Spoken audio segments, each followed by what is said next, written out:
Well, hello everyone. Welcome back to the stream.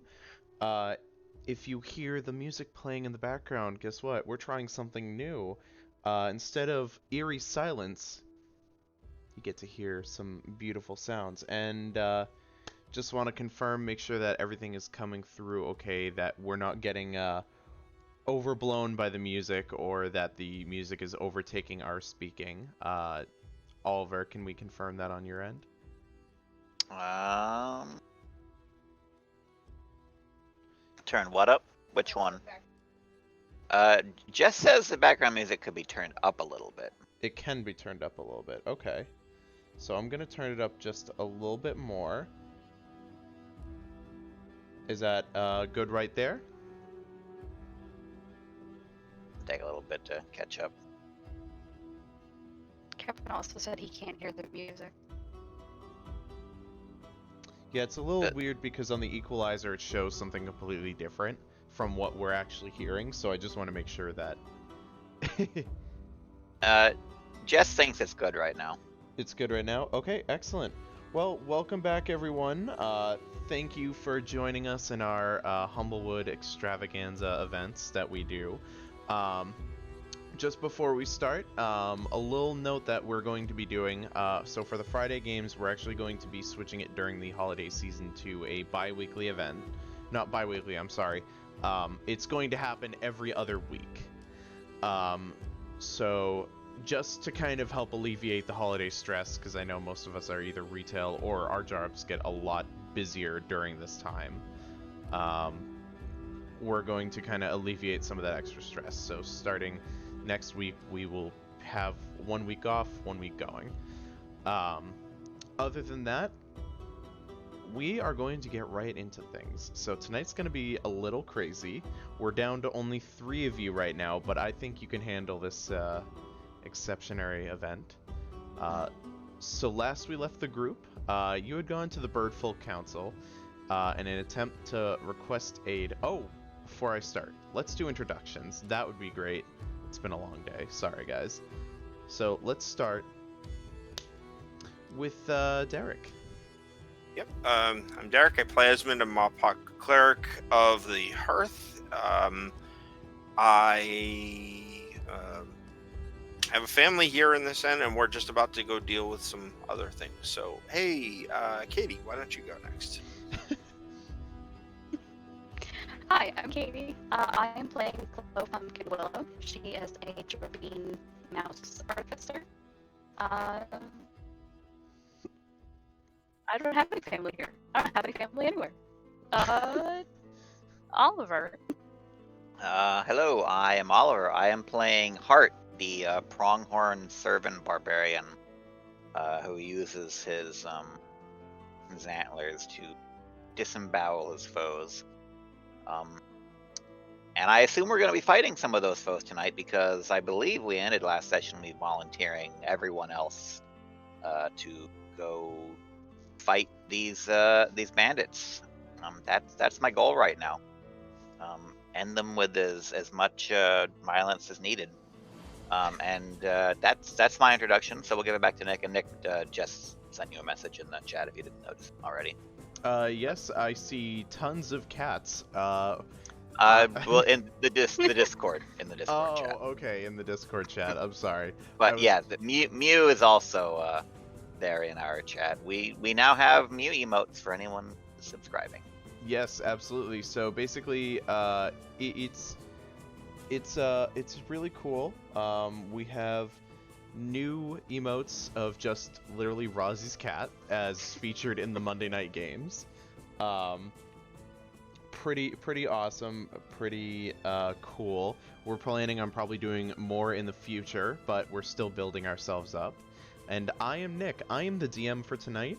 I set the stage and I let the players do what they need to do to have fun and go along with the story. So, without further ado, last we left off, you had gone to the Birdfolk Council in an attempt to request aid for your hometown of Sleepy Meadowfen. Though the council seemed overwhelmed by some problems facing the Elderheart, And those same problems basically include the approaching Scorch, as well as the escalations with bandits. So they heard your request and told you to come back the next day for their decision. And as you left, a citywide alarm basically had alerted you to a bandit situation occurring in the lower market. So as you arrived, most of the bandits had already escaped with the loot that they had plundered from the marketplace. A scene of destruction was lain before you, and you had caused even more chaos in your attempt to rid the area of the straggler bandits. So as the fight ended, tenders came, repaired the roads and stalls, and Durf attempted to lend a hand by building a chair.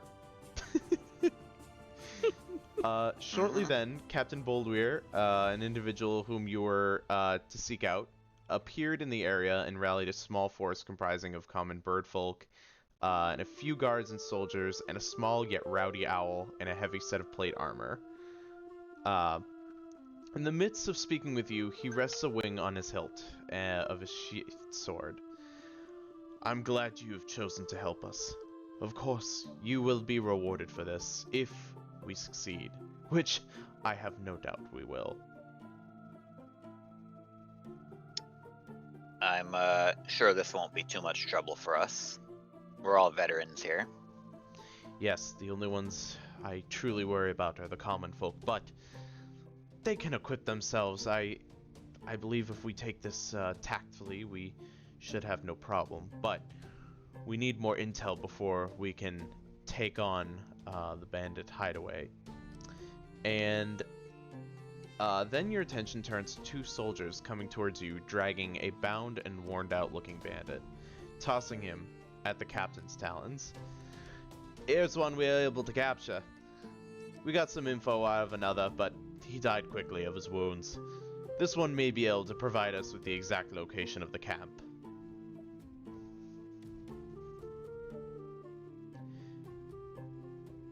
The bandit just kind of lays there for a second and just looks at you with a smug look and doesn't say anything. I could make you talk, or which will be a very painful thing for all of us, or you could just, well, more so for you than the rest of us, but or you could just tell us what's going on. And then, I don't know, I think they're pretty lenient here. They'll just probably throw you in a dungeon or something. I don't have to speak to you. You don't have to, but I can make you. Prove it, then.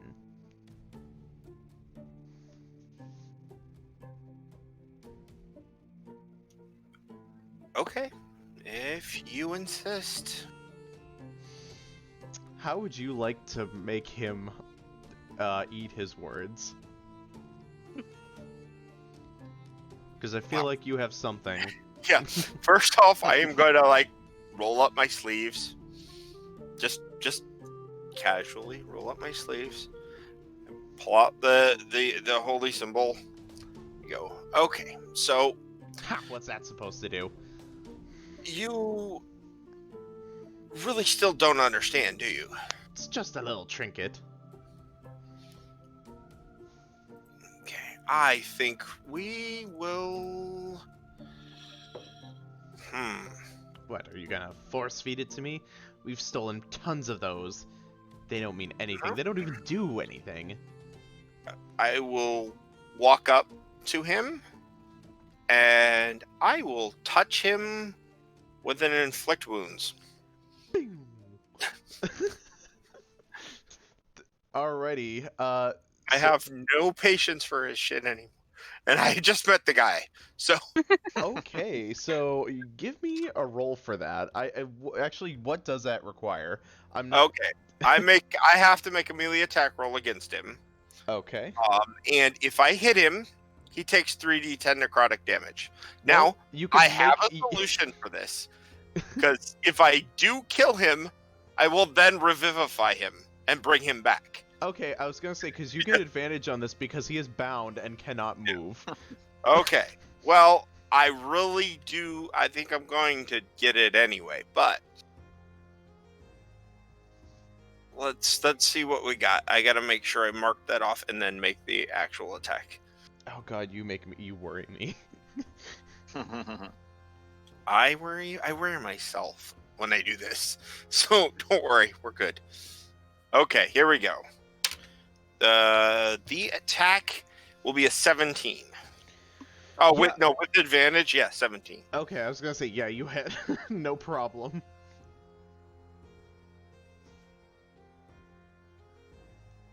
Give me that damage.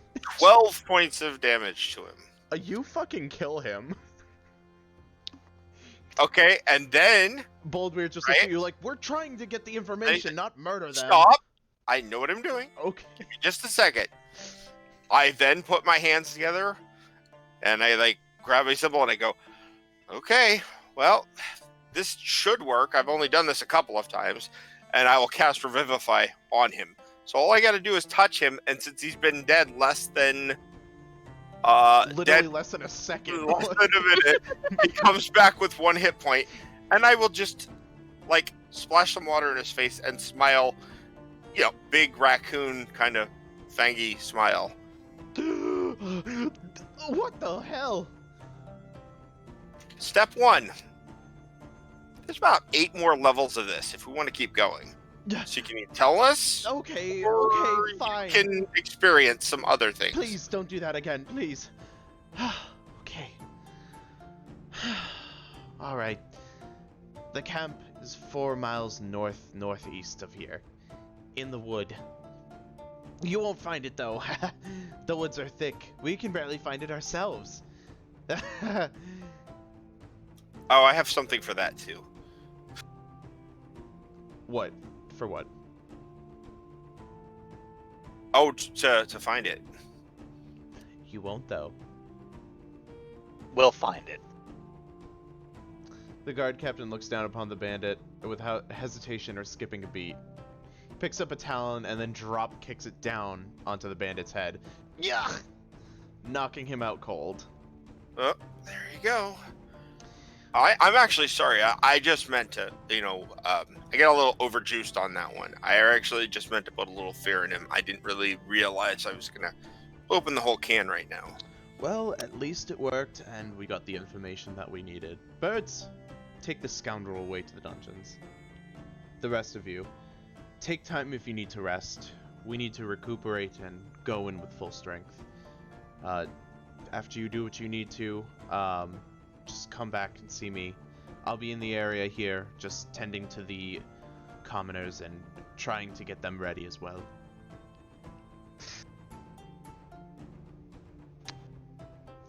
I think we should head out immediately.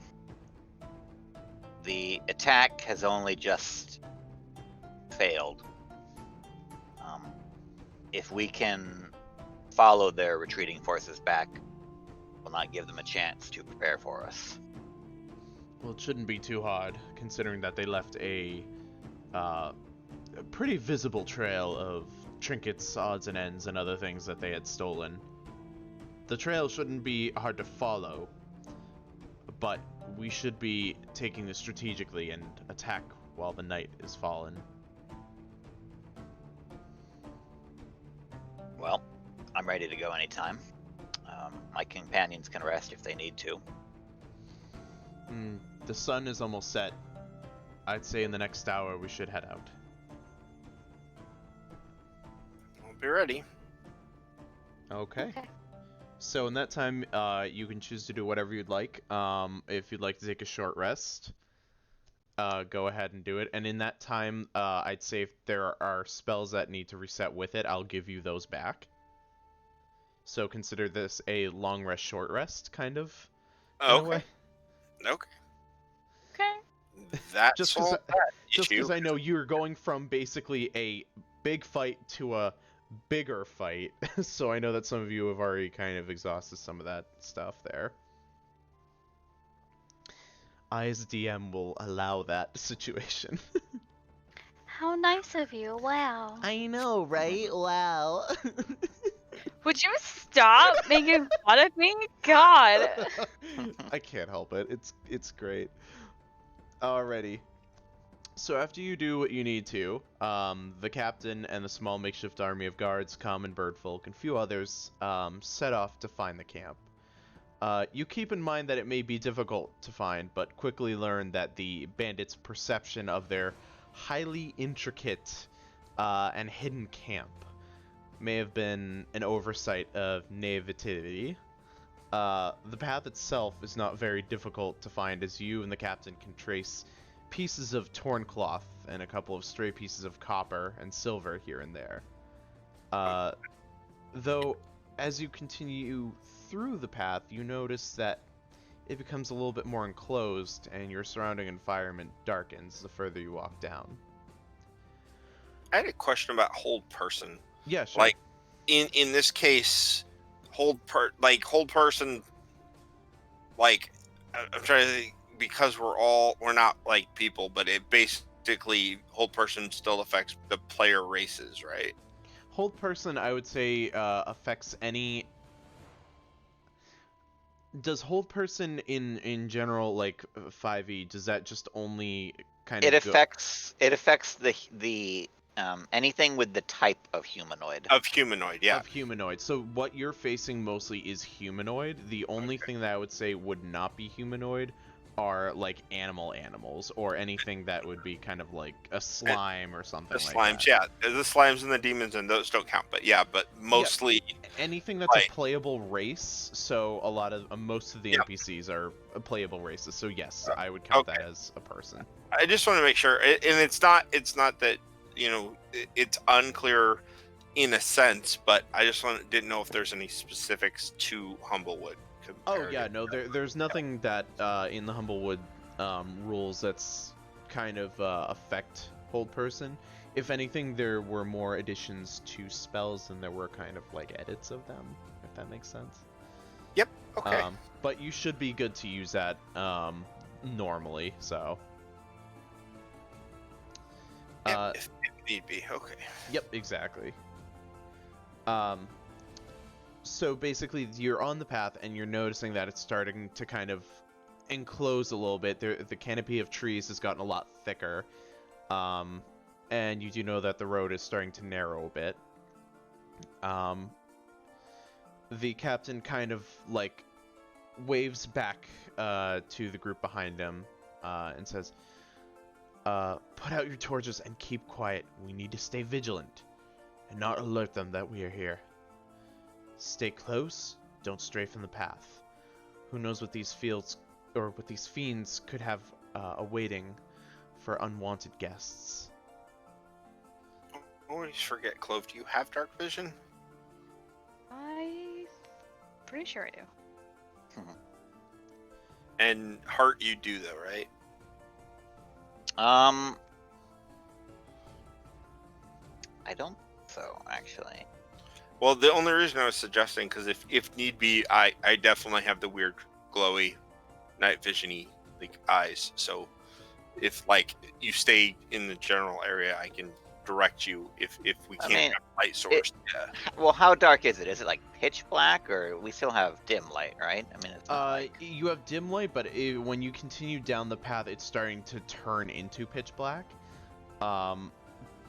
Basically, within your common birdfolk group, it's mostly made up of Corvum, who have the ability to kind of see in these conditions. And the captain kind of goes, for those of you who can see, who are able to see, lead those who can't. We need to stick together and stick close and stay on the path. So he basically encourages people to kind of like help one another see where they're going, pretty much. I do not have dark vision. Yeah, I don't think servants Record. have dark Okay. vision. So Thankfully, the captain does, so he can help you guys out if you need. and also grab a hold of blurry. one of the little child helper leashes I keep on my belt. Because having so many kids, I used to just Child helper bleaches. leashes. They're That's just what I like meant to little say. kids. Oh my, that's so fucking. They just got little handles, so the kids grab a hold of the handle on the belt and they follow. Oh, I thought you meant you literally. It's like the leashes that you put on kids. I was gonna be like, No, oh my fucking god, of No. course. no, I would never do that. My kids. Not my kids. Not my kids. Hashtag not my kids. Hashtag not my kids. Holy fuck. It's just more for like it's like a lead, like a to help you guide someone, but not I'll allow myself to be led around. It's fine. Okay, excellent. Okay. So before you kind of get going, what's it called? The band, not band. I'm sorry. Boldweir, kind of says to himself, "I hope there aren't traps around here." So in that instance, Hart, I would like you to make an insight check. Oh no.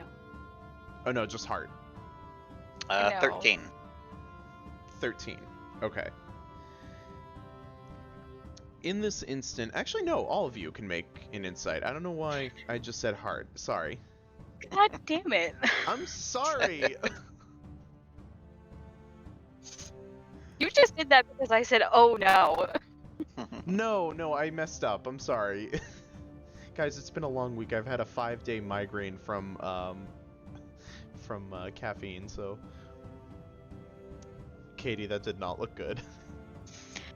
It's fine. I just don't know anything. It's a 6. Oh, cool. What did you get, Derek? sorry, that was insight, right? Yep. Yeah. So that was a 19. 19, okay. So, Clove, 7. I know nothing. You don't know too much about Bandit's habits. You're unsure of what traps could be laying on the path, or Awesome. around you for that matter. All you know is that bandits are tricky and deceptive from what you've heard. Keen at covering their tracks, though it may not look it in this current situation. However, Hart, you have been following bandits for some time, and you know their ways. Esmond, you're also familiar, just due to the current situation. You've had to kind of keep up to date with what's been going on. Knowing that, though, could I just cast Find Traps right now when we're getting right near this kind of obvious choke point? You can, and if you'd like to cast it now. Yeah. So what that will do is knowing that we had to do that. So it's going to cost me a spell slot, but it's actually important, I think.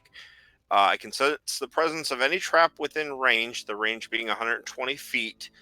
That is also within my line of sight. So I can only see in the dark up to 60 feet. So if it's dark enough, 60 feet from us. And it says a trap for the purpose of the spell includes anything that inflict a sudden or unexpected effect you consider harmful or undesirable, which was specifically intended as such by its creator. Thus, the spell would sense an area affected by an alarm spell, a glyphal warding, mechanical pit trap, but would not reveal natural weakness in the floor, anything that's not intentionally there. The spell only reveals that a trap is present. I don't learn the exact location of the trap, but I do learn the general nature of the danger posed by the trap. Okay. So you're able to cast that. Well, lucky for you, there are no traps. Bandits Yeah. are not smart, period. And you both know this. You know this from even the slightest bit of research, experience, or even what you've already had to deal with, that bandits are sloppy, especially grunts like these.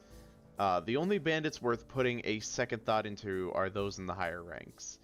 But in this case, evident by the loot strewn across the path, easily to a traceable location, these are lower level thugs. But you should heed warning. Their power comes from numbers, not wits. So, I mean, I don't really sense any kind of traps. So, mechanically, we're good. But, like, dealing, obviously we're dealing with sloppiness. So, let's, Heart, do what you do best. And I will be there to support you. Heart. I deal with these types all the time. No problem. I'll be here too. Yeah, throw some stuff at him, Clove. Do it. Heck yeah. You can do it. I've got some faith, and I also have some guillotine parts if you'd like to throw those at them. Where did Oh, you that's get right. guillotine parts from? Oh, that's right. You got it from the fucking. I The forgot guillotine. that you got guillotine parts. Oh my god. Oh shit. I am the junk man. I collect. Oh my god. Great. So Boulder basically looks at you guys and says, your experience is needed. This is why I'm keeping you up at the front. You are known, or you are no stranger to this sort of thing, and I know that the experience is well needed, especially with the fight that we're going to get into, possibly.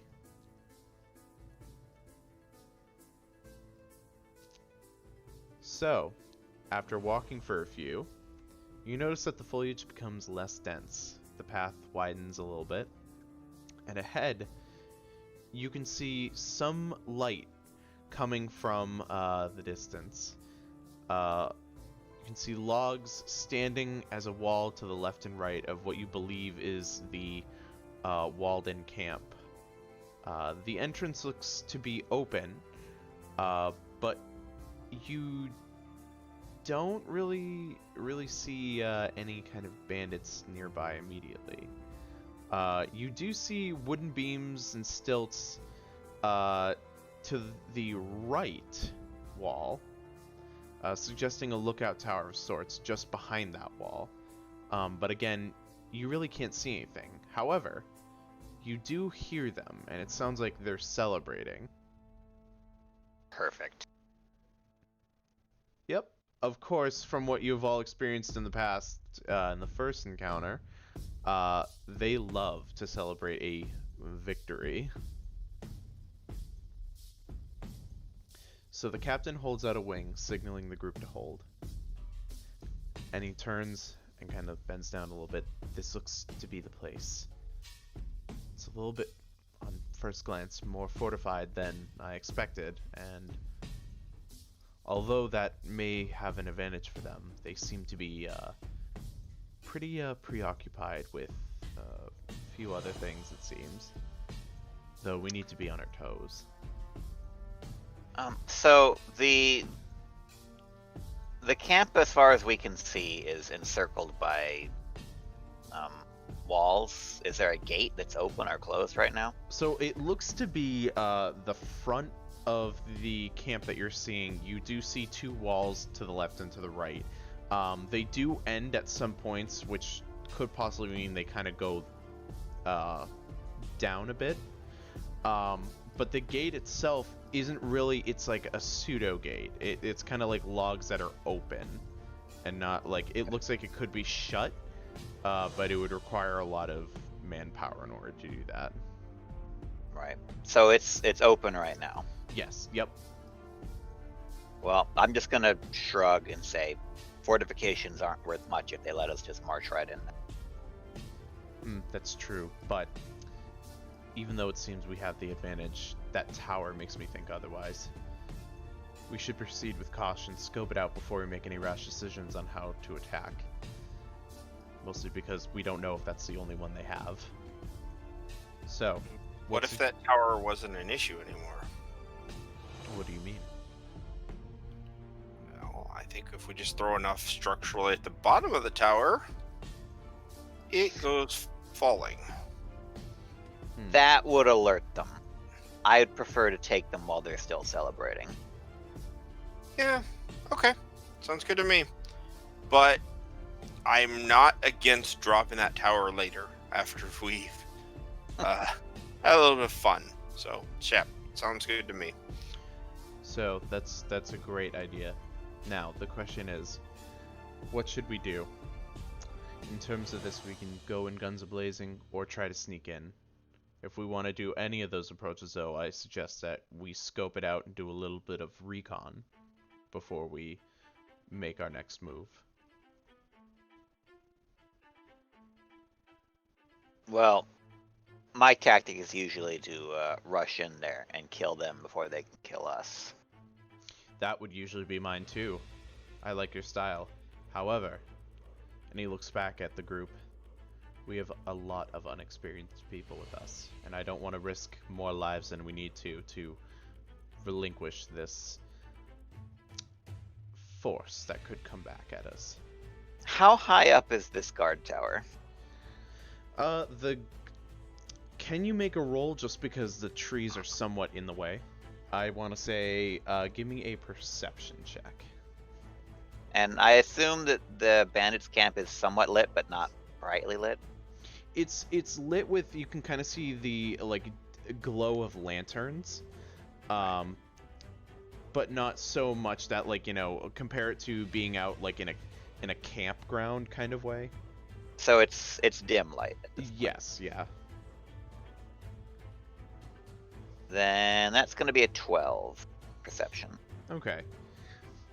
You don't think the tower is too tall. You think that it basically gets to be about probably 10 or more feet above the tops of the walls.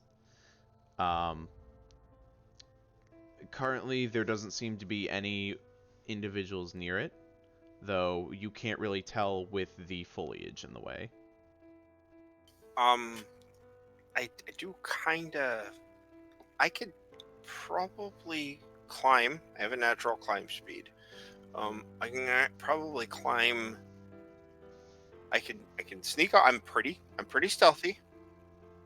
I could sneak up. Could climb the tower. If there happens to be someone up there, I could deal with them. So Or you wanna climb up the tree to kind of take a look. Then if not, if there's nobody up there, then we have a tactical advantage that we can look down on the battlefield and see what's going on. Okay, so you That's just an opinion. Well, I'm trying to I'm saying this to the others. I want to see how they feel about it. If they don't think it's a good idea, I don't want to do it because I don't want to be the cause of like alerting everybody. But I think I have a decent chance of being able to do that if need be. You can get up there and take a look. There's no harm in it, I don't think. How tall is the tower? Again? So the tower roughly would be about 25 feet tall.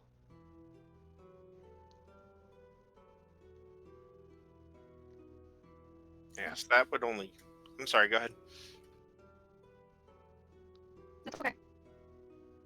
My computer might die. You You alright? say something about your computer dying? Yeah. It's not getting a charge. For some reason. Is the battery at least staying?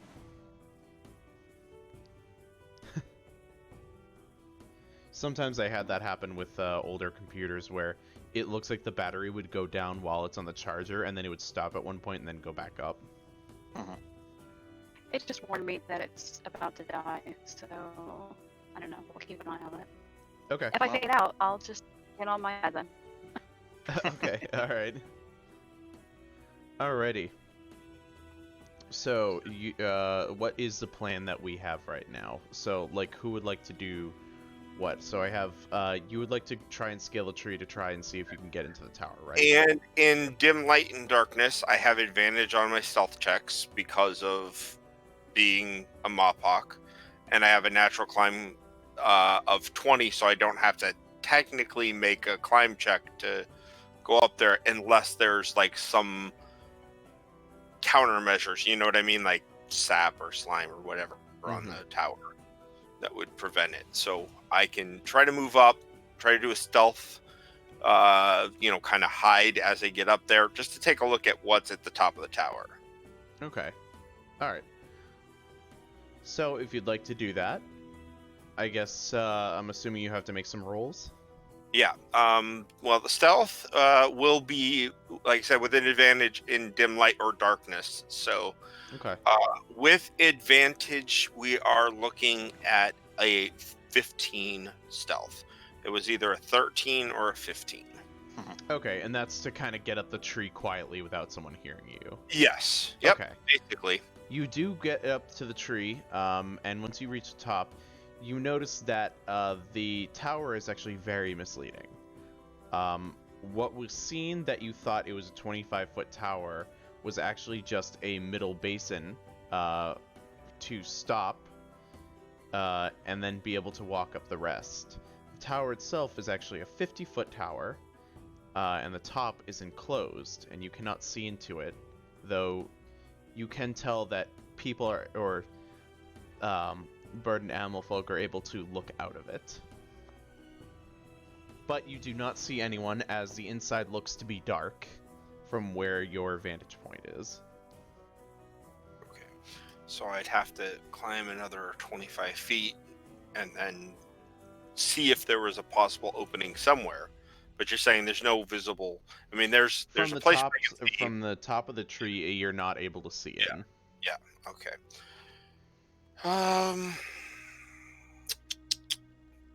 Yeah, see, that bothers me because that is an extra high lookout. Though, the light coming from the moon actually shows the camp a little bit more, and you're not actually able to see any other guard towers. It seems to be the only one that was built in this area. Okay, so I will go down, as quietly as possible. So let's do another stealth roll. And that is once again a 15 or a 13. Okay, so you do make it down quietly. You don't seem to make any rustling noises. So this is the deal. Went up 25. There's still another great distance to go up to the top, the actual top of the tower. This is kind of like it's a sideways, like a stopping point to go up higher to the tower in the middle. There was nobody at this midpoint. I did get to look around. There doesn't appear to be any more towers around the area. So this is the only one, and I would wager there are some people up there. I can't say for sure because I didn't feel comfortable going the rest of the way without checking in with you guys first. Okay.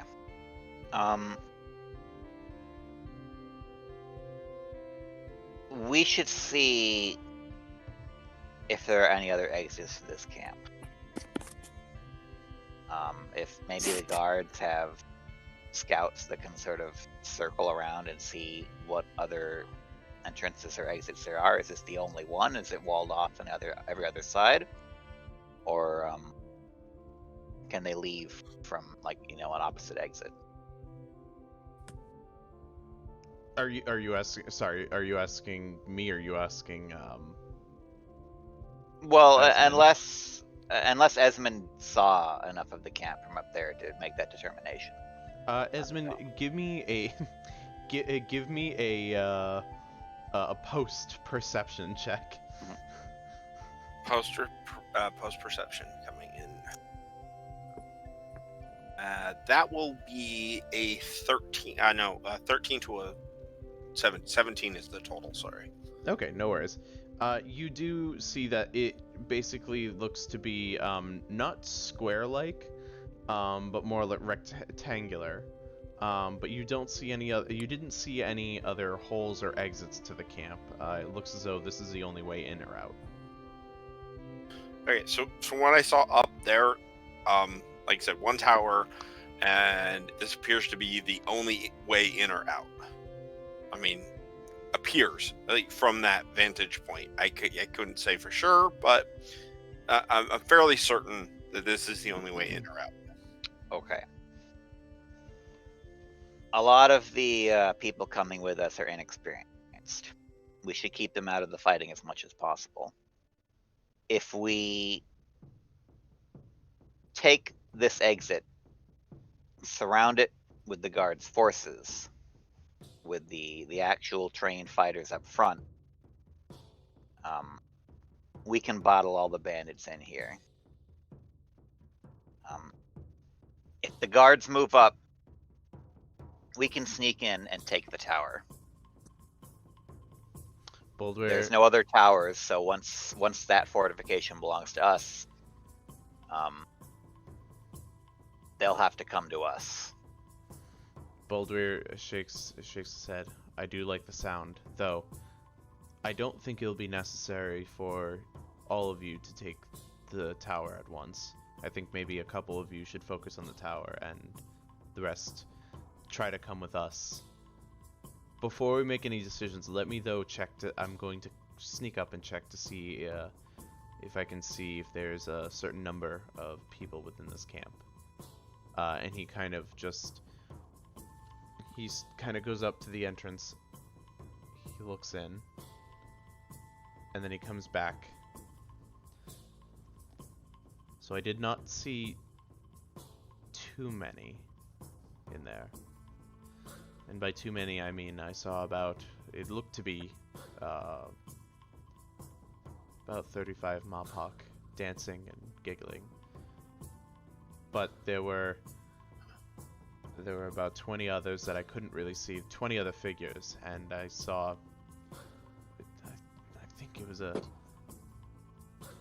fox, was standing over near a lean-to structure. So in total there might be 50, who knows, there could be more, but we need to take this strategically. If you go to the tower, if all of you go to the tower, we could be losing a good percentage of our force just from that. How many of us are there? There's about 40 common folk and about 10 guards. Okay. And that's including the captain.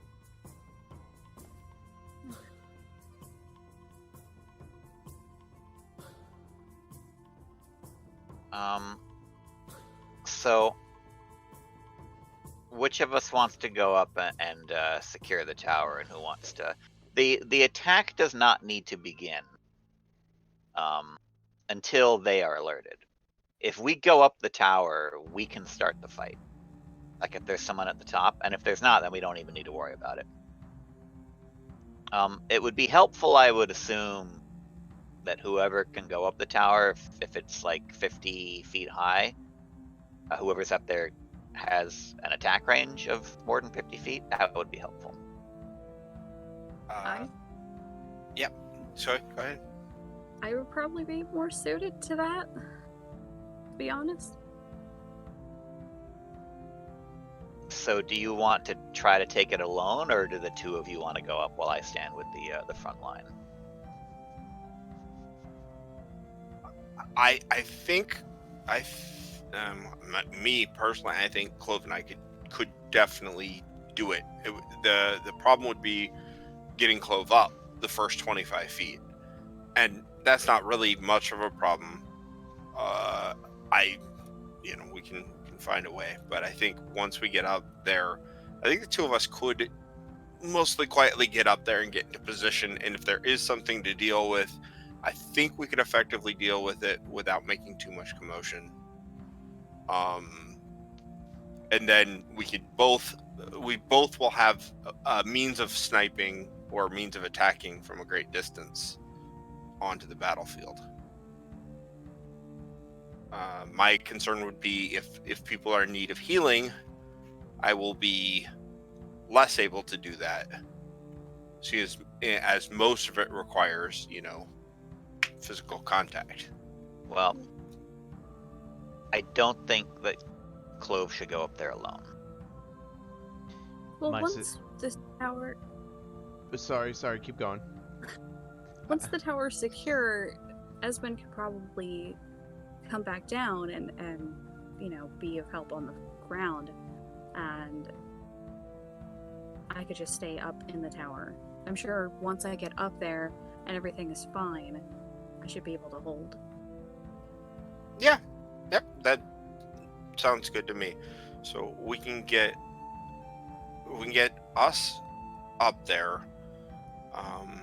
Then we'll deal with that, and then yeah, I will, once we know you're secure up there, I will definitely make my way back down to be of more assistance if needed. But I've also seen Hart charge in and crush a bunch of these guys, so it might not be the 35, but it still might not be a fair fight. So Then yeah, that's my recommendation. They go up, take the tower, while the guards and I sort of hold this entrance gate to the camp so that they can't escape.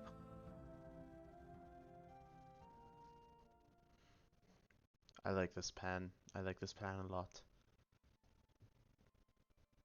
And he looks at you, Esmond, and don't worry about healing. Some of my men do know first aid, but we need to focus on the fight. The wounds we will have to take care of after. sure, it's fine. That is perfectly fine with me. I will make sure that the tower is secured, and well, Clove and I will make sure the tower is secured. I'm not going to take full responsibility for this. You ready to go? Yes. How much do you weigh? I mean, I know that's really Are you not going a to normal toss question. her? No. I'm offended as a woman. Goodness. Yes. But I am pulling out a length of rope, and I want to see if perhaps I start climbing with a rope attached to me and a rope attached to you, and if I have a natural climb thing, so it's not a thing to me, but should you start to slip, am I going to be pulled down, or am I going to be able to pull you up? That's my concern. How close does the tree get to the top of the tower? The tree only gets to just... The tree itself, I want to say, gets to basically that first landing. Okay. So about 25 feet up, and then we will, from that first landing, we'll actually walk. There's I guess there's a path to actually go up to the second set. Now, I know, Esmond, that you can climb trees. Does anyone else actually have that ability to do so, or...? I don't have a climb, but I do have an excellent jump. So my base high jump is 15 feet. So Okay. if I get high enough in the tree, I could just jump onto that landing. Okay, and then I'd have you do... Oh, actually, yeah, that could work. Okay. To jump, yeah, or jump from, yeah, a certain thing, yeah. Should be able to get that distance, so. I'm a jumping mouse. Okay, perfect. Alright, so let's see how this scene will unfold. And I'm just turning off the camera real quick just to check on something. But yes, go ahead and give me your best.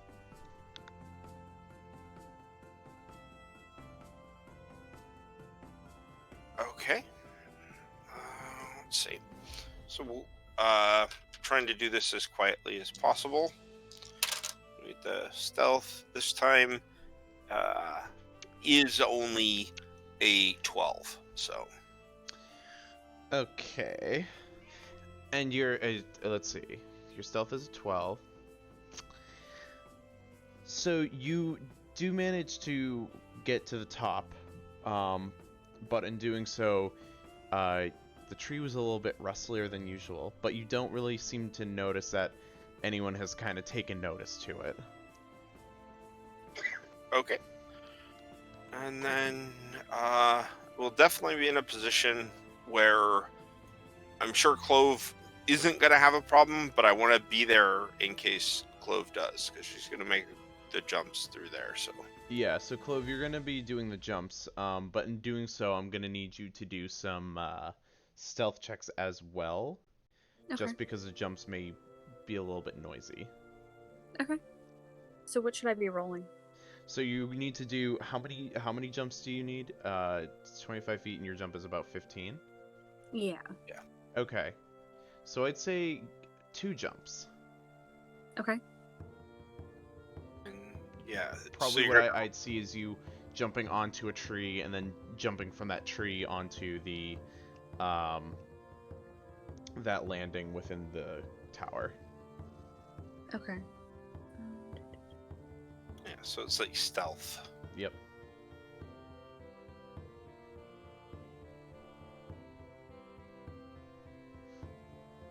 So I'm rolling d20 and passing a stealth check? Is that what we're doing? Yes, correct. Yes, yes. Yep.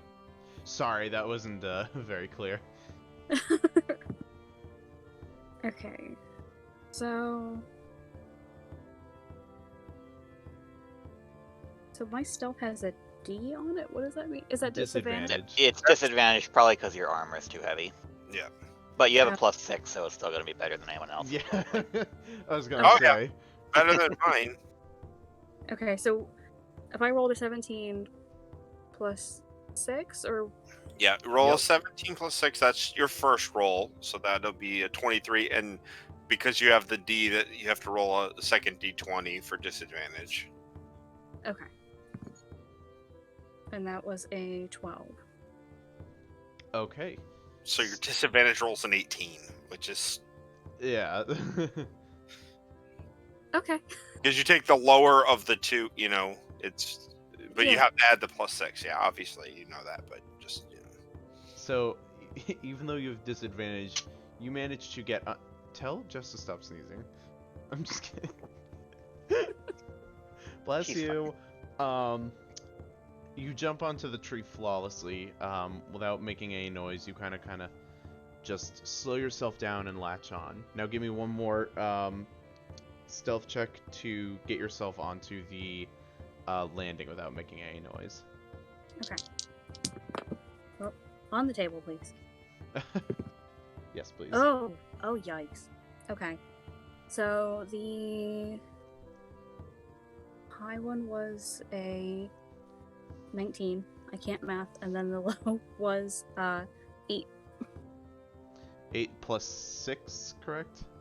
Or... Oh, no, I rolled a 2. Oh, okay. I was already doing math. You stumble on the landing, and kind of go to the knee. You look around, and you don't see anyone, but you do hear some rustling up above you in the enclosed tower. Sorry.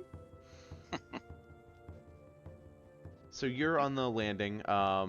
Esmond, you're, I'm assuming, on the tree still. You haven't made it to the landing yet. that would be well one. If that's one round, that's 20. If you said 25, yeah, it would it'd take me 2 rounds total to get onto the landing, and still have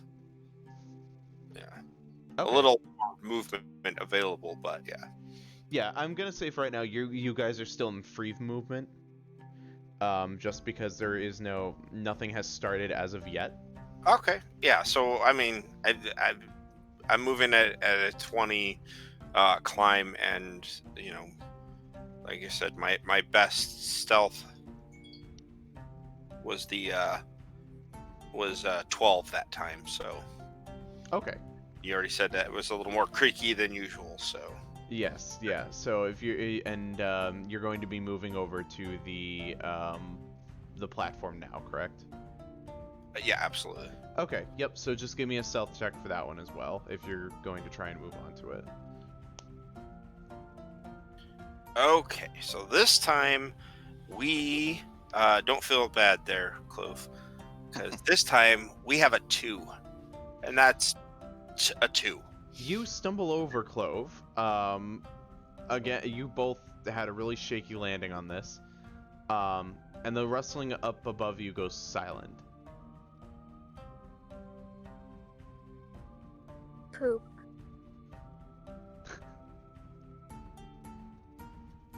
If we just stay very still and low for a few moments, maybe they'll think it's something else. Okay. You then hear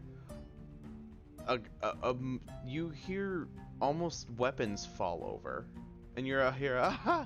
Wow, this stuff's great. Coming from the enclosed tower above. don't think we have to be too quiet. Oh man, guys, if you're down below, come on up. This is so good. Oh, Drag, Butch, come here.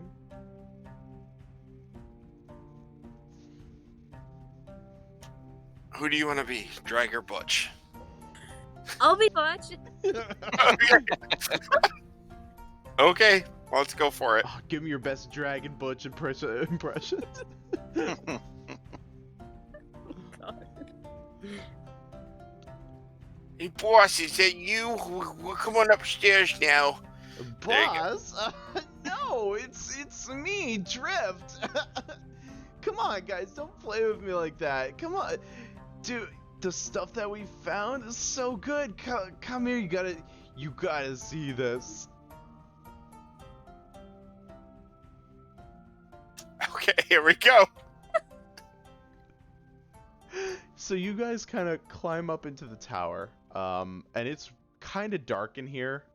There's no lantern, there's no light. The only kind of source is coming from the moon, and you don't see anyone in here. You just see the fallen over weapons, and you hear clunking on the wood. And then out of nowhere, you hear, "Oh man, I don't know what was in that potion, but that bottle. Look at what? Who are you?" I'm Butch. Remember? Totally.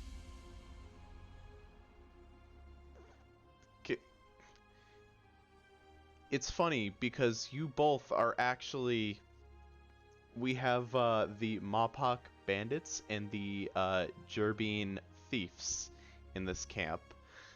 Somehow you two fit the mold, and I would like you to. I would like you to give me either a persuasion or a performance check, one of the two. Okay. I have the same in both, so this is gonna be great. I personally will try to persuade him because he does seem intoxicated. So I will also try to be persuasive. Okay, give me those rolls. that's a 16 to a 20. 15. Oh man, oh yeah, it is you guys. Wow, you got some cool stuff from that raid. Oh wow. You gotta try these potions, and this disembodied voice is trying to suggest potions somewhere in the darkness. I tried a red one, I tried a purple one, and then I tried this like clear one. Oh, the clear one is, I can't see myself. Look at me, like. I can't look at you. Yeah.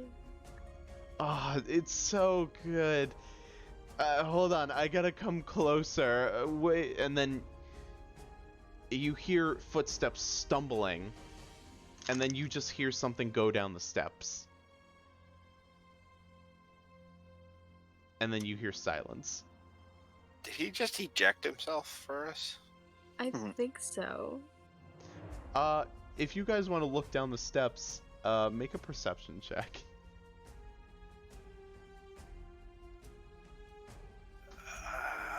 That is 9 and 4, so it's 13. 14. You both see blood splatter on top of one of the spiked logs down below, but you don't see a fuck. body. Well, He did it for us, I guess. Operation Take Tower seems to be effective. So let's Basically ninja. yeah, let's do a quick search around and see if there's anything in here that could be of use or could be a problem for those down there. So why don't we search this tower? Okay, so if you're gonna search the tower, you see basically there are some empty bottles on the ground. You're able to kind of see them a little bit clearer as you move around. You do see some other potions, and from what you can tell, they seem to be basic mana and health potions.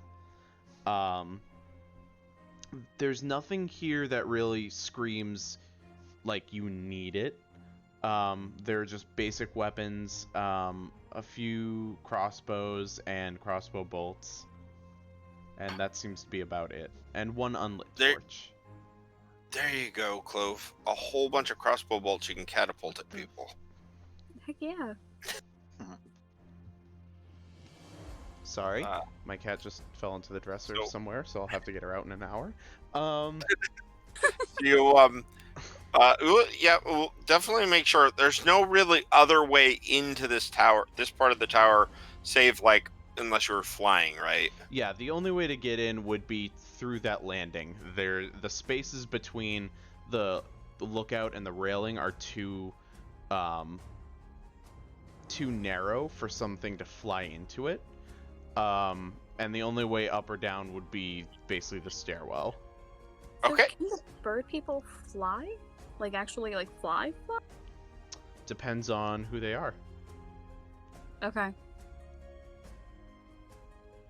But yes, so you are in the tower. It seems you have taken it. The individuals down below don't know what's going on. Hart, you're down with the front line, and Boldweir is starting to get a little anxious. Okay, I think this is where we part company for now, Clove. You should be okay up here. I mean, obviously, you know how to handle yourself, but I don't think you're going to get any surprise visits. I will then take to climbing down, get up, move as quickly as possible down the landing. Stealth is not really an issue at this point, as far as I'm concerned. And then from that landing, jump out of a tree and climb down, and then get back to them as soon as I can to let them know where we stand on the tower. All Okay. right. Well, tower's ours. We should probably start picking them off. Alrighty. That one was there was one up there, but he was a little intoxicated and invisible, and he fell to his demise, I believe. Well, no loss there. Okay, so would you guys like to go in and initiate the battle? If we got the tower, I'm ready to go as soon as the guards are. I think that's a good thing. Alrighty. Is the window or the landing a better place for me to see like the bandits? The window is good for surveying the lands outside of the bandit camp. You can see down, but your vision's cut a little bit more dramatically. The landing is a little bit better because you can actually have a fuller view. Okay, so I'll like take definitely the crossbow bolts and then some of the weapons for me to catapult down to the landing. Okay. And the good thing about the landing is that it's hard from the ground level to actually see up into that unless you're in the middle of the camp. So okay. So perfect. So Boldweir kind of motions to his guards and gets them in position. And he looks at you, Hart, and says, "Ready on your word." Let's go. And I'm going to charge forward. Excellent. For Alderheart! Rah! They go charging in with you. The common folk stay a little bit further behind. As soon as you get into the camp, you are go charging in and are met with surprised but still armed bandits. Right now, for what you can see, there are 20 of which in your area, 15 of which in the main group of common folk can handle. So I'd like everyone to make a initiative roll. 10. Okay. Alright, you're at 10. I've got an 8. An 8, okay. 23. Jesus fuck, okay. I wasted that Perfect. initiative. Clove 23. Okay. Clove, you are first up. You are up in the tower and you're I'm so watching them. What? I'm so shocked that I'm first. Wow. Wow. You're up in the tower and you see basically the forces start charging in, and you kind of start seeing these bandits and thieves start like dropping their stuff and like scrambling to try and basically get at the action. So what would you Okay. like to do? What weapons do I have nearby? Like that aren't mine So you took down the crossbow and the crossbow bolts. for me. Yep. I would say that on this landing, there's really no other ones except for 2 spears, which are attached to the legs, or the beams rather, that the platform landing kind of sits on. Okay. So if you needed to, you could take one off the wall and throw it. Okay. I will catapult one of my. Well, I'll catapult one of the spears at like a close but bigger looking bandit. Okay. So let me just see here. So the bandit that you will be going for, I just want to kind of see what a spear. It would be good if I had this in there. So we're gonna do spear. But one, it will do the catapult damage though anyway, right?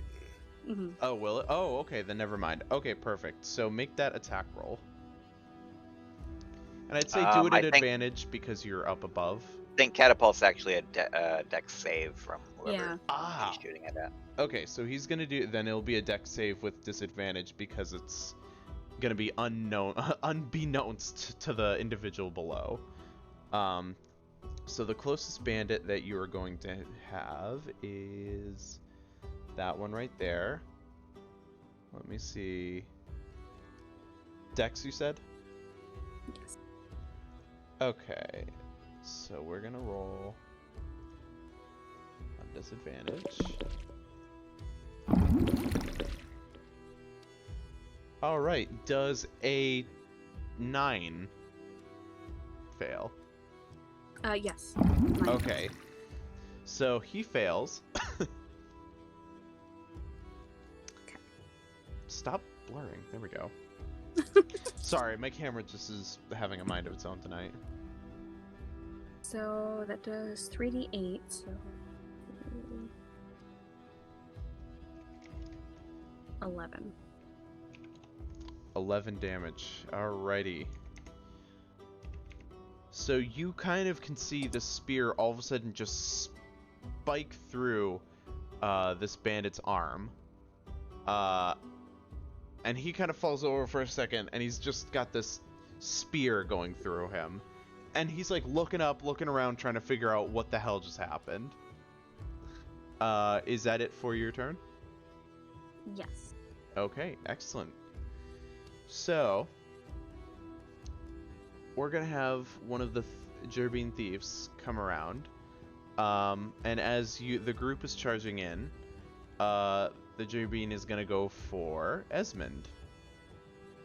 And let's see, it is going to try and hit at you with 2 dagger attacks. Okay, let's see. Does a 19 hit? Yes, it does. Okay, and does a 9 hit? No. Okay. So, you're going to take 4 damage from one of the hits. Okay.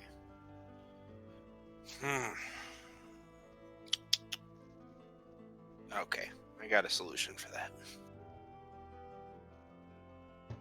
So the thief kind of like cackles a little bit as they try and swipe at you a little bit there, and it's going to try and kind of hop around to the side of you, and its turn there.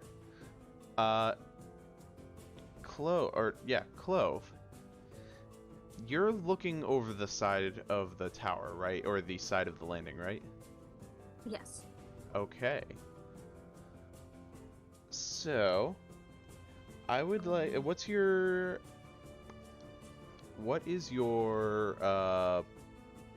what is that called? The perception that is just there on your character sheet. Passive perception? Yes. What's your passive perception? Where do I find that? That should be. Under the saving throws on. It should be in senses, basically. It's underneath saving throws. Oh, passive perception is 11. Okay. You do not see the arrow that's coming at you from behind. Oh, shit. Okay. And it's a nat 20. Me! So, with that, you're going to take 8 damage as an arrow Okay. comes screaming at you from behind and hits you in the back of the leg. Somehow, you did not notice in the heat of all this that a bandit has somehow made its way up the ladder and gotten at you. The bandit just gives and tries to slowly approach. And he will end his turn there. Heart, your turn. Asshole. Fucking asshole. So I assume I can see the bandit that took the spear from Clove's catapult. Oh yes, absolutely. He was actually trying to rush you from the side. Okay, well he is gonna not need to do that because I'm gonna rush him. I'm gonna rage. Okay. I'm gonna reckless attack, and I'm gonna go in with the antlers.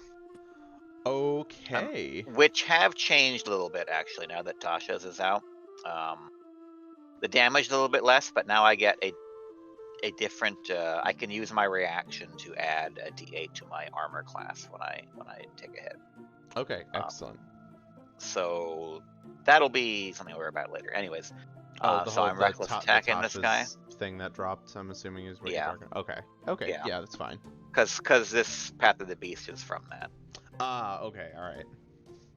So my first attack, because I get 2, is a 22 to hit. That will hit. Okay. First hit then is going to be 5 piercing damage. 5 piercing damage. Alrighty. Okay, excellent. Okay, second attack. 13 to hit. Believe it or not, that actually hits. Okay. Then he will take another 5 piercing damage. That was double 1s for my damage. Oh, shit. That's fine. Okay. Oh, actually, I'm sorry. Hold on. I get my rage adds damage. That's +2. So a total of an extra +4 for the 2 attacks on top of that. Okay, and what was the second attack damage? It would be 5, 5, 2, 2, so 14 total for both attacks. 5, 5, 2, 2. Okay.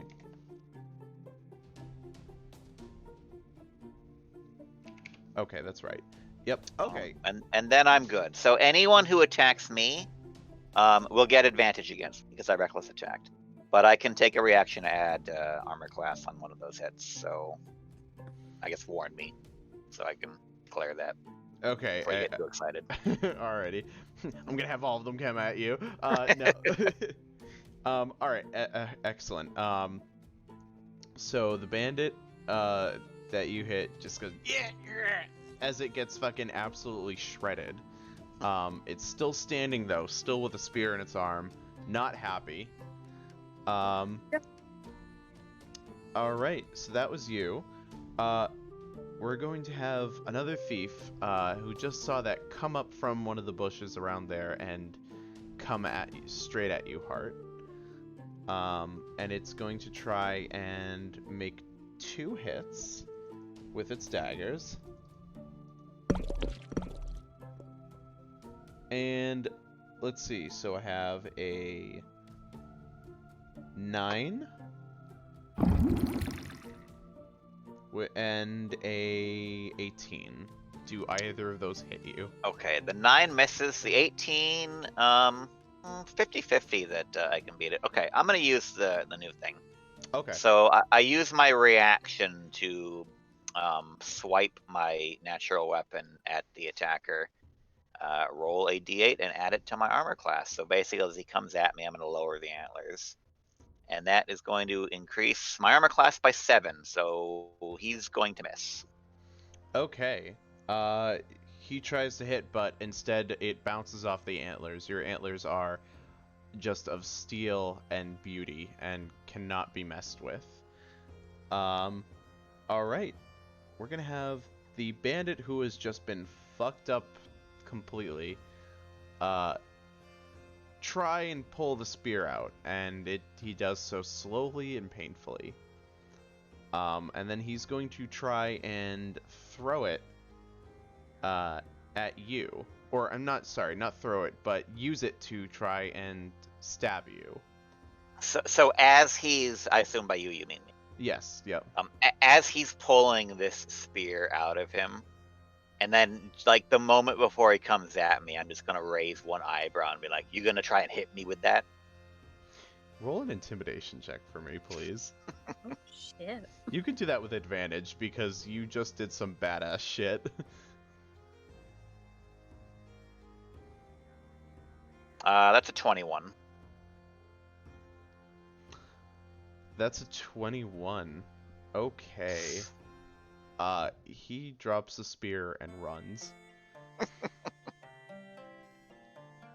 I'm gonna let him run. Actually, I have to let him run. I already used my reaction. So. Okay. So he runs. Well, actually, no. So I think he provokes opportunity. Oh, you use your reaction. He would if though. the reaction is the antler thing, so I can't attack of opportunity if I do that. Okay.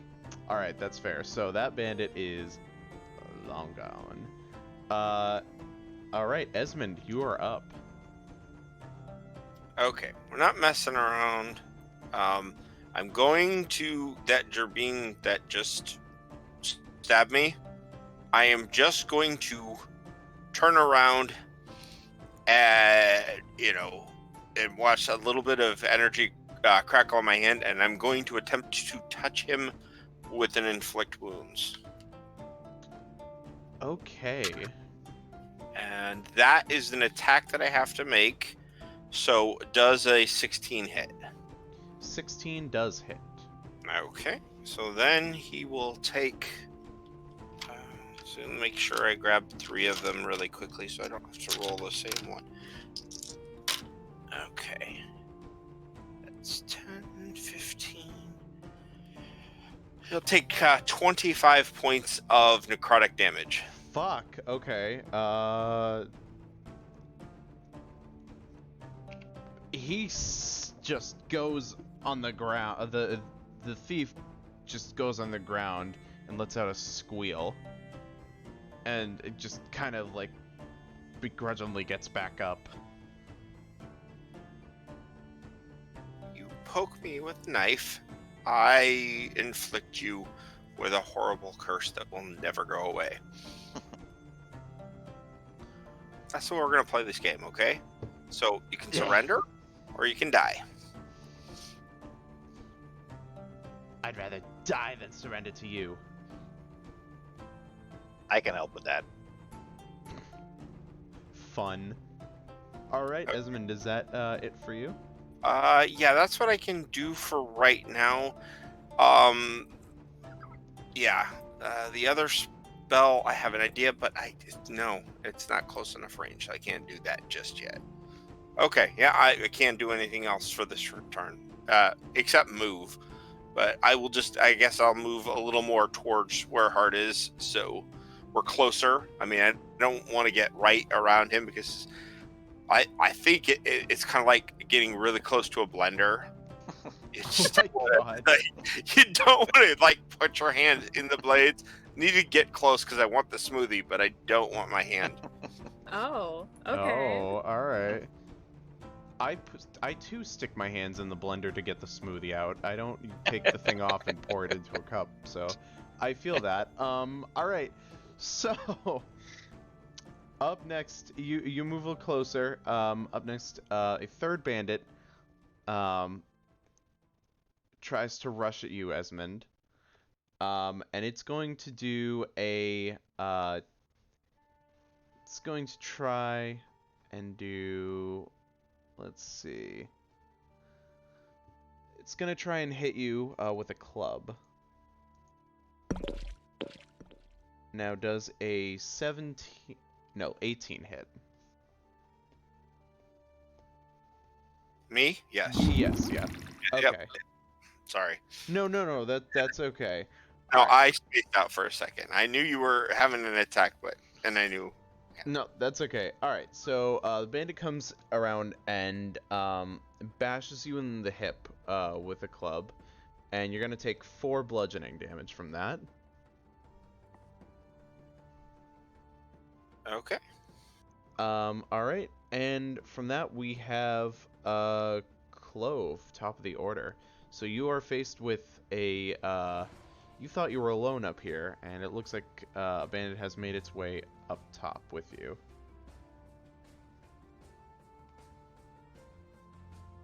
Okay.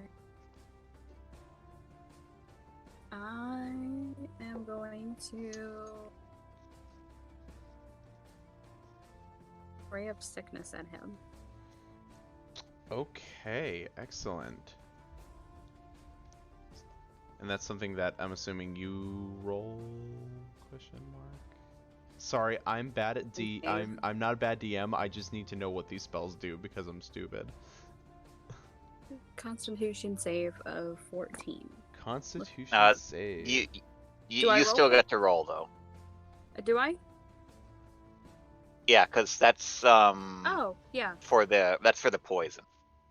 So you still make a ranged spell attack to see if you hit, because it still takes poison damage, and then it has to make a save to see if it is poisoned till the end. Oh, I should read. I should. Aw, man, words. How do they work? Oh, man.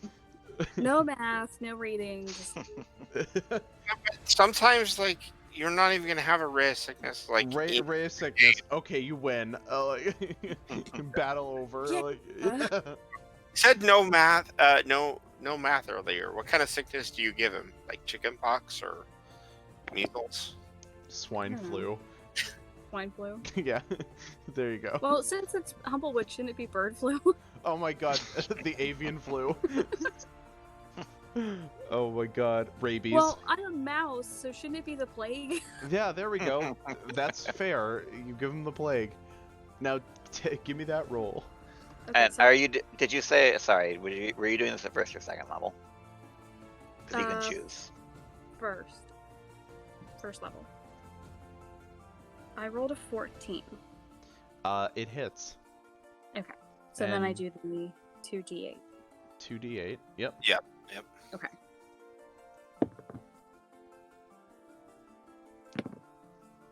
Okay, so that is 12. 12 damage. Okay. And Now it makes a Constitution. Yeah, it has saving to make a throw. con save. yes. So Constitution. He rolled a 17, so he's gonna pass on that one. But give me a d12. Just straight up d12. Okay, I do have one. 3. Okay, he does not fall out of the tower. Damn it! Just Oh. go away! Yeah. Stop. Already. I'm Butch, stop attacking me. Yeah, I'm Butch. Butch, is that you? Totally! I'm so Butch! Oh my.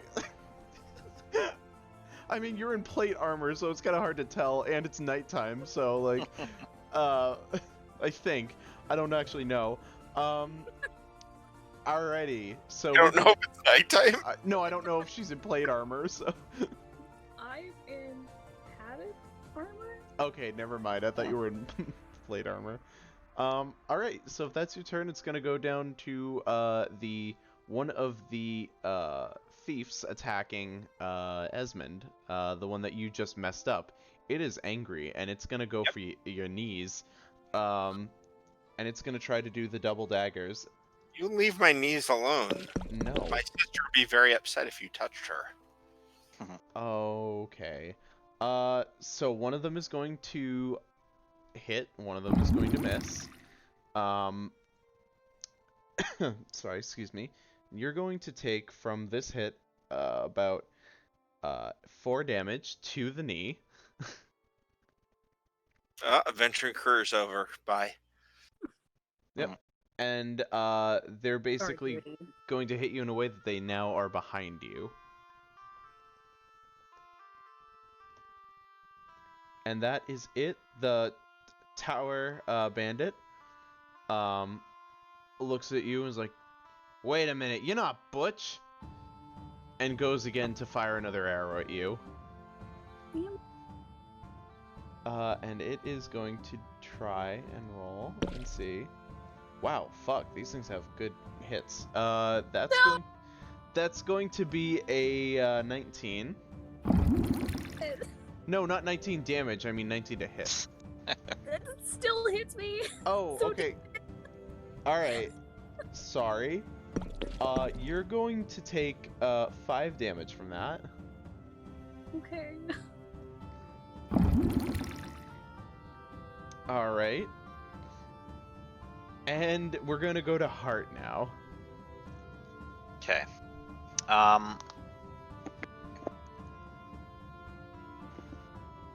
So.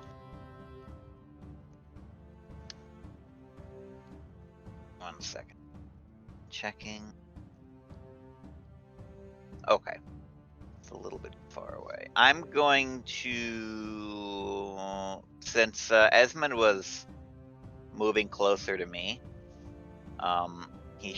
the guys on him should be within range of my antlers. So that one that was circling around behind him, I'm gonna go for him. Okay. Reckless attack. Hell yeah. So first one is a 17 to hit. That will hit. Okay. That's going to do 9 piercing damage. 9 piercing. Okay. That straight up kills him. Okay, then I don't need to worry about him. Then the other guy who was attacking me, whichever one almost hit me, and I used my reaction to foil him with my antlers, I'm going after him with the second attack. Okay, so that would be, I believe, that would be the thief, the other thief. Okay. Okay. Then that is a 23 to hit. That absolutely hits. And the damage is going to be 11 piercing damage. 11 piercing. Alright. Excellent. And then I am done, I think. Okay. So the one that just got hit, not happy with you, Heart, and it's going to try and go for you again and see if it can actually hit and not bounce off your horns. So double attack.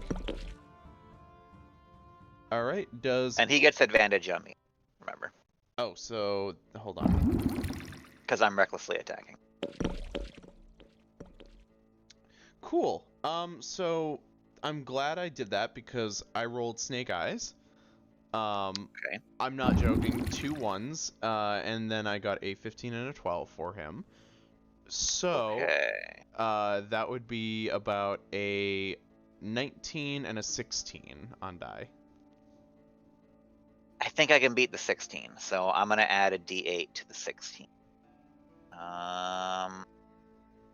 And that increases my armor class by 8, so that one's going to miss. And I think it only counts for that one attack. Okay, so yeah, you can get one, and I think the other one goes through. The other one will hit me, yeah. Okay. And so that's going to hit you for about 4 damage. Okay, and I have resistance because I'm raging, so I take 2, unless you already factored that in. No, I didn't factor that one in, sorry. Okay. Yeah, I'm not even gonna flinch as he goes at me. I'm like, not even a scratch. Alrighty. It's gonna basically be frustrated and stomp. And Esmond, it's back up to you.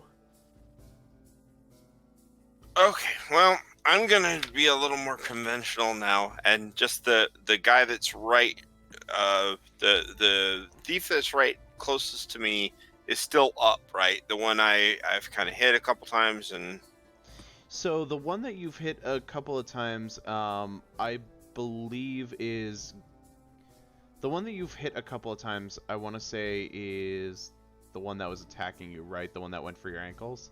yeah, That yeah. was just killed off.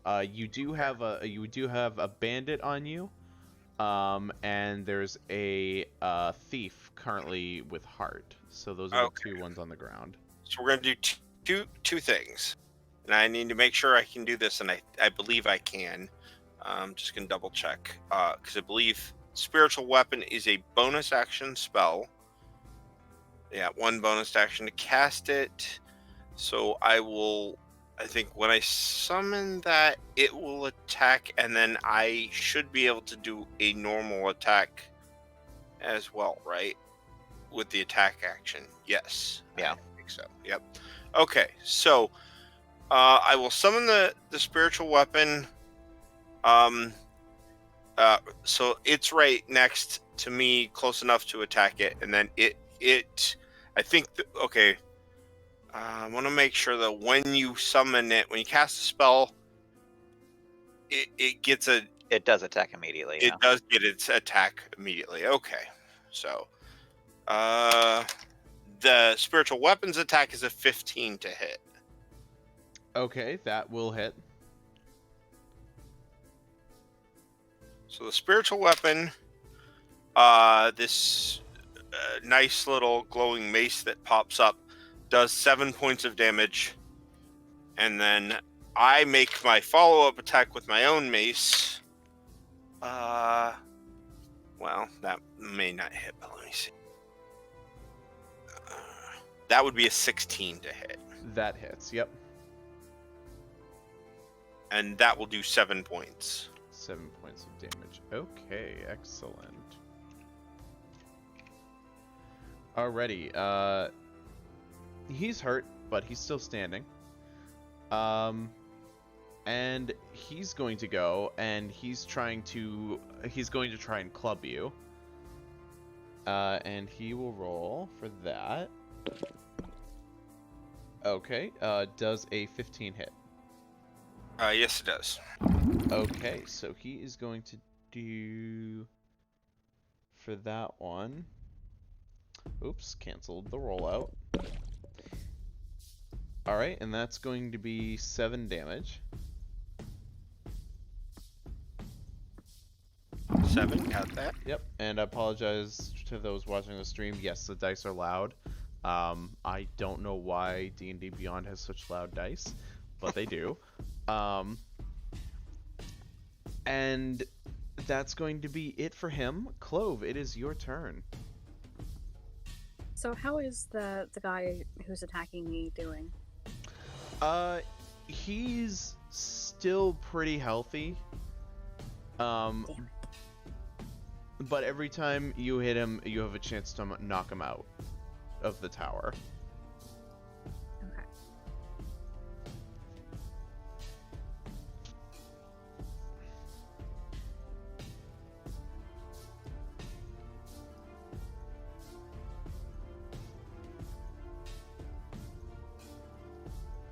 Going off camera again, just because I hear the cat trapped in here.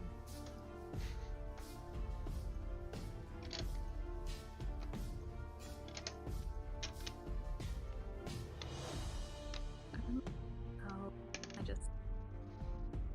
What's up? it just went away from my character sheet for some reason. Oh, Katie. I'm gonna do another ray of sickness. Just Gonna do something no. to get- Okay, cool. give me that roll.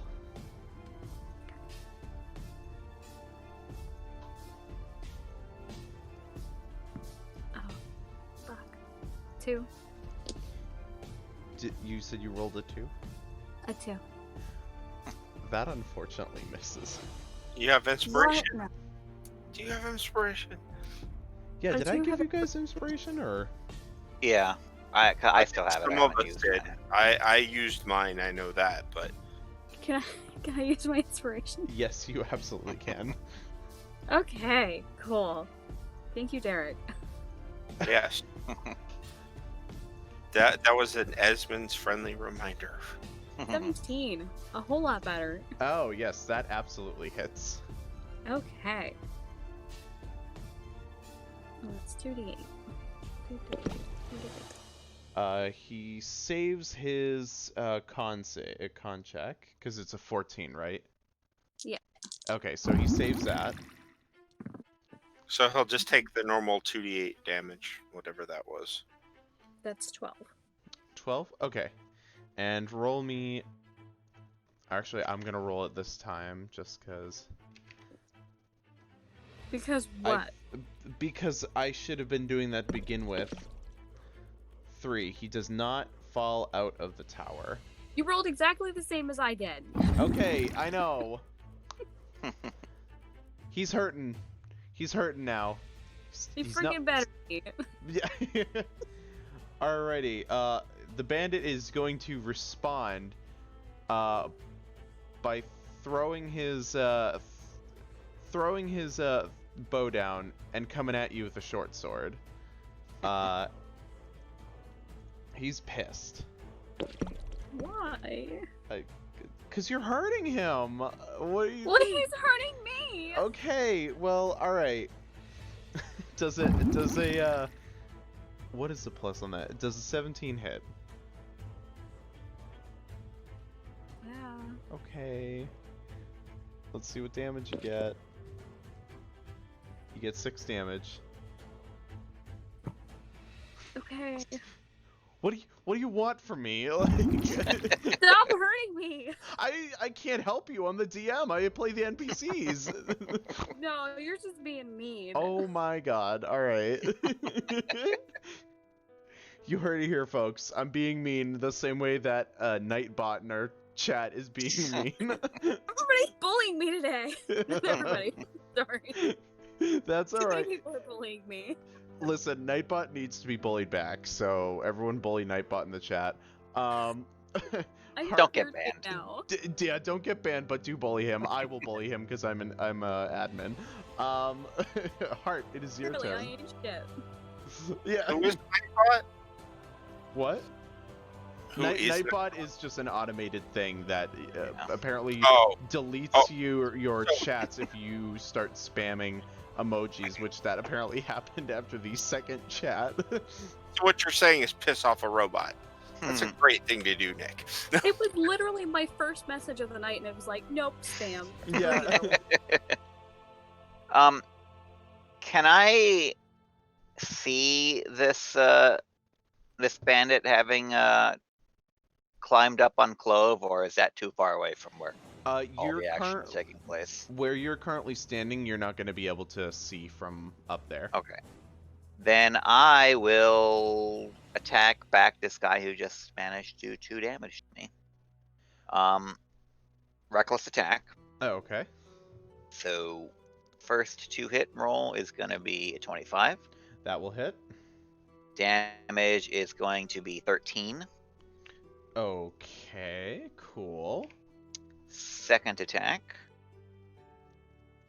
is going to be a 17 to hit. That will absolutely hit. And the damage there, oh, we're back to 1s, so that's 7 piercing damage. 7 pierce damage. The thief gets pierced right through the heart. It falls on the knees and then falls face first onto the ground, flumping lifelessly. I'm just going to crack my knuckles, which I didn't even need to use. Nice. And that's my turn, I believe. Excellent, excellent. Well, it would have been their turn, but Esmond, you're up. Okay, so that was another thief down. Mm-hmm. So in our general area, It is We right now just the bandit that is facing you, and you have the weapon on. okay, so yeah, so he will get the spiritual weapon first.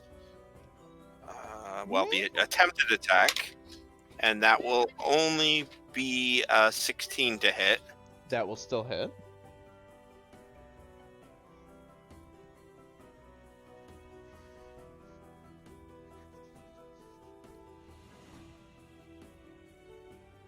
Okay, I'm having like, oh, there he is. Okay, sorry. You all right?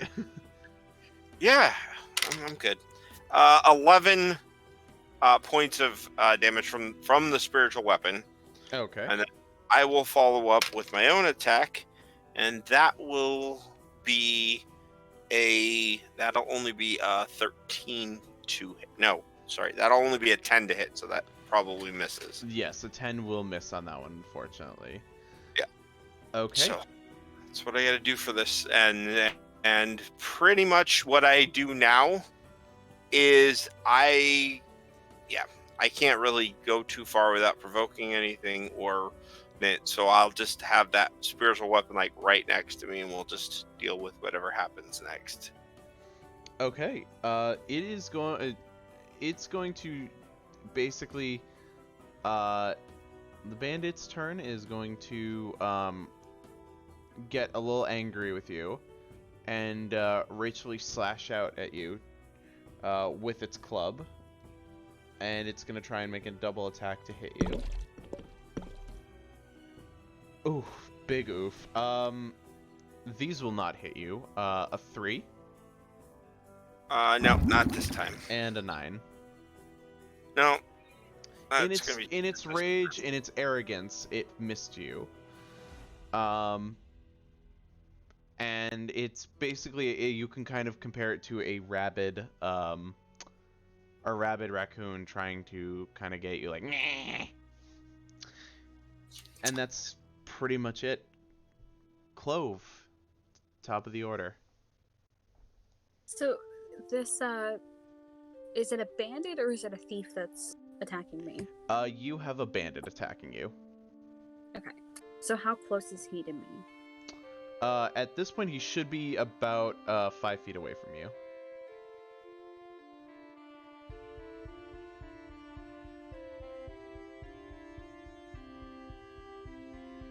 Did you move from the from where you were standing, like kind of the edge, or no? No, I'm still there. Okay.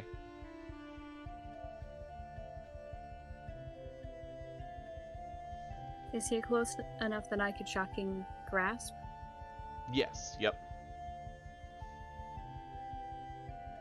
I will do that. Okay. Excellent. Shocking grasp. This is rolled with advantage if the target's wearing metal armor. It is not. He's only wearing cloth. Okay. Or cloth leather. Sorry, they don't have fancy chainmail. 16. That is going to hit. I'm sick of this, dude. Get out of my grill. Yo, dude, chill. 3. 3 damage. Okay. Alrighty. And you rolled 2d8 for that, right? Because we're level 5 now. Yeah.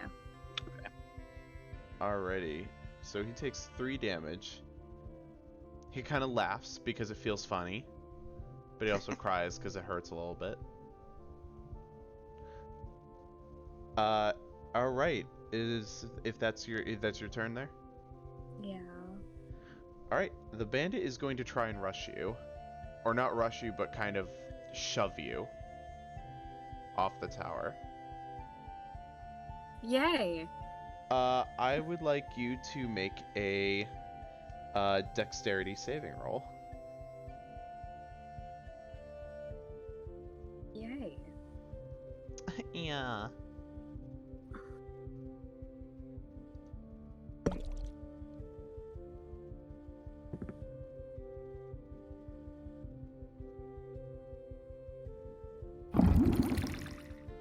Yeah?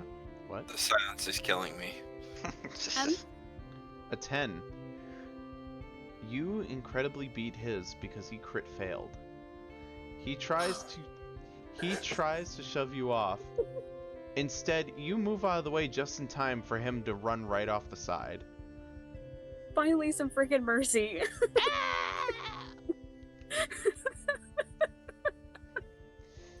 Down below, Esmond and Hart, you hear, and then, and this thief just comes splat right on the ground. Nice That's one. Bandit. Wasn't close, Bandit, so sorry, Bandit comes splat right on the ground. Yeah. Alrighty, Hart, it is your turn. Right now, there seems to be, Esmond fighting a bandit, and it seems as though Clove just took out one of their own, up top, so, or one bandit basically up top, so. All right, I'm gonna come up right behind the one that's picking on Esmond, and I'm just gonna say, "You should leave him alone." And I'm going to reckless attack. Okay, go for it. First to hit is a 26. Yeah, absolutely. Damage there is 11 piercing damage. 11, okay. Second attack roll. Ooh, that one's actually only a 10. That does not hit, unfortunately. Had to miss sometime. Yes. I'm done then. Okay, Esmond, your turn. yeah. Okay, so spiritual weapon. Let's see. Okay, that's the spiritual weapon.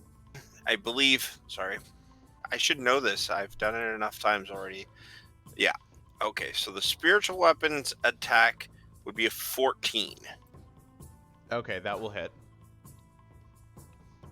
Stop blurring. I'm like right here. Oh my god. That'll hit for 6 points. Okay. And I will. I'll attempt another hit at Go. this point. Go for it. Give me that roll. Nat 20 to a 24, so that will be a crit. Hell yeah, dude. Give me that damage. And that will be 11. 12 points of damage with a mace strike. You absolutely just bash this dude's face in, and he goes lifeless. So you guys kind of finish off the couple of ones near you. Clove, you're still up on the you're up on the lookout, kind of watching down, kind of firing down at people from above. Hart and Esmond, as you slay the last enemy, you try to move deeper within the camp. Around you are the common folk and guards fighting off the other thieves and bandits. You see a shoddily constructed lean-to with a Vulpin captain fighting off a few guards. As the fight begins to die down, the group seeming like a victory is close. Captain Boldweir nearby strikes down a thief with a sword, but then is shot in the hand by a crossbow bolt fired by the Vulpin. They turn their attention to Hart and Esmond. Dropping their crossbow, they pull out 2 glowing axes and they pounce, fire gleaming from their eyes, maw wide open with a menacing smile. They dash towards you. In that moment, Boulder grabs a club from the corpse of a bandit and spots an opportune moment.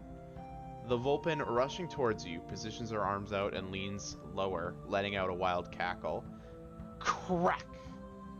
A mind-numbing, air-splitting sound emanates from the club. Boldweir, able to intercept the raging Vulpin, connected the club with their jaw, splitting and dislodging teeth. The Vulpin tumbles and rolls, unconscious, and their jaw hangs in an unnatural position. Oh, hi, baby. The remaining bandits stop fighting. Some try to escape, others are bound by the guards. Taking a moment to look around, the captain proclaims, "We've won!" And cheering erupts from the common folk. Now you're able to better serve the area. And if you would like, you can explore the lean-to, which holds a couple of open-top barrels and 2 chests. My primary concern will be to check for injuries. Okay. If there's anybody that really needs some, and try to get as many people together that are injured, as possible, because Yeah, absolutely. So you're gonna go around. There are a lot of common folk who seem to have been injured in the battle. A couple of which unfortunately have passed due to their wounds. But you can start to heal those who do need aid the most. Yep. And also, like, got to check on Clove, but I think we need to deal. I'll have to deal with the. I'm not the only healer though, right? I mean. No. It seems that some of the guards know basic first aid and are trying to help out around. Okay, that's good. So we'll do that, and then we'll make sure that we round everybody up and kind of see how many numbers we lost. I mean, I'm sure there's other people that are eager to see what's kind of here, but I'm eager to make sure that we haven't really lessened our numbers too much. Yeah, well, from what you can tell, it seems like a majority of the people are still up and going. There's a few counts coming in that maybe 4 individuals have passed. It doesn't take too long though that those who are able are going around checking what is around the camp, and it seems that there are a bunch of crates around the camp with tapestries and wares, which you can kind of suspect are from the marketplace. There's about 4 hand carts lined up near the entrance that were behind the doorway underneath the tower, which some of the common folks start to begin utilizing to retake their goods and start kind of stacking them. A guards and a few others, including yourself, tend to the wounded, and a few unfortunate fall to the battle. And before you is basically the lean-to. There are no other structures that seem to be up other than a couple of tents, sizable for multiple people. But like I stated earlier, in this lean-to, there are a couple of open-top barrels and 2 chests. Do we want to pick up there next time, or if we're done in the camp, I'll go through the lean-to now, because we're right up against 10 o'clock here. Absolutely, yeah. So I think for just the sake of time, the chests, you see about roughly 480 gold pieces. A jade brooch, which you're unsure of if it has any effects to it, but it looks to be something special that you should probably hold on to. A few gems. The second chest contains 350 gold pieces. Gold and silver plated urns, plates, utensils, and wares, which you can kind of guess were stolen from the merchants in the market. The barrels contain leather armor pieces, including a fine suit of studded leather armor, as well as containing solely just daggers. Okay. I'm going to take... I'll hold on the jade brooch for now. Okay. The money I'm going to turn over to the guards, because I assume it's stolen. Are we going to worry about sizes for armor? No, just okay. assume that everything is basically going to fit you. I'm going to take this studded leather armor. Okay. And I'm going to, when I hook up with Esmond and Clove again, I'm going to see that because Clove got so injured, I'm going to look down at her and say, you fought well for someone of your size. You could use something that will protect you a little bit more. I'm going to give her that studded leather armor, because I didn't realize she was just wearing padded armor. We can do better than that. Ew. And you can, and you're an artificer, right? So I think you can use light armor anyway, right? So, yeah. Yeah. Nice, excellent. And yes, so that is where we will end for tonight. We will pick back up back in the camp. There's a few more things that you can go around to do. But for right now, it is a good place to stop. So yes, you have successfully battled. There was going to be a lot more to it, but considering that, one, we ran out of time and there's not a lot of you tonight, we decided to stop there. And as a special little treat, you get to ding. So you have leveled up.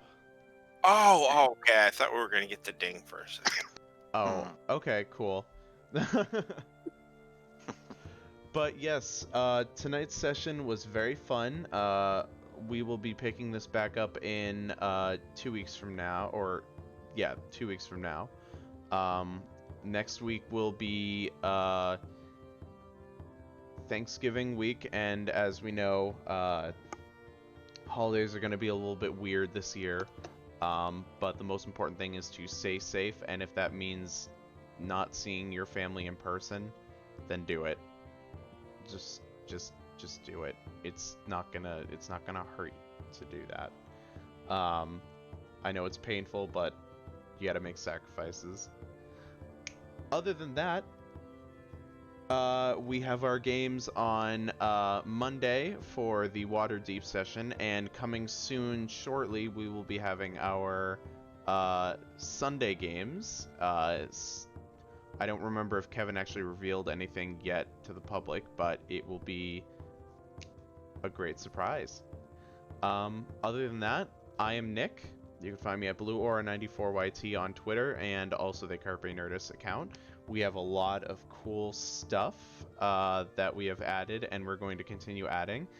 And yeah, I'll try and figure out how to drop the Discord in the chat here. But other than that, I'm going to pass it on to Derek. Yeah, and Derek, you can find me at on Twitter at Derk Awesome, DERK Awesome. I normally end these with a dad joke, and for Esmond, and this is no different. This one is kind of iffy, but that's the point of them anyway, right? So, why shouldn't you befriend a lemon tree? They all have sour dispositions. Oh my god. Yeah. Oh, that was a good one, though. Perfect. Let's move it on to Katie. Oh yeah, Katie. Yeah, I was someone gonna else. say there are two other people that still need to do their outros. Those jokes really killed the mood. I'm Katie. I was gonna say who I play, but we've been doing that already. You can find me on the interwebs at Kateybugs, KATEYBUGZ. I don't do much, but I'm out there. And I'll pass to Oliver. Yeah, I was Oliver and will resume being Oliver next time we stream. I can't be found on any of the social media things, but I can be found on our Discord. You can find that somewhere on our page, or you can just ask Nightbot, I guess, because Nightbot just wants to keep all of us down. Katie's not allowed to chat. I'm not allowed to be the one who promotes the Discord anymore. Yep. Nope. Nightbot just ruins everything. Yeah, Nightbot is so rude, but We're mortal enemies now. Yeah. exactly. I will continuously give the middle finger emoji to Nightbot every time we stream. So You don't get that. That's Thank what you. you get. You pissed the robot off already. What? And he's getting did revenge nothing. now. Katie didn't do Look, anything. Like Nightbot's just a bully. Like, I know. ugh. Like, I'm gonna have my Google Home talk to him because, like, I'm always nice and I use my manners and everything. And this is just unwarranted. Absolutely. He's just in a bad mood tonight. But, you know, other than that, guys, have a great night and have some good holidays if we don't see you until then. Shut it down. How dare you?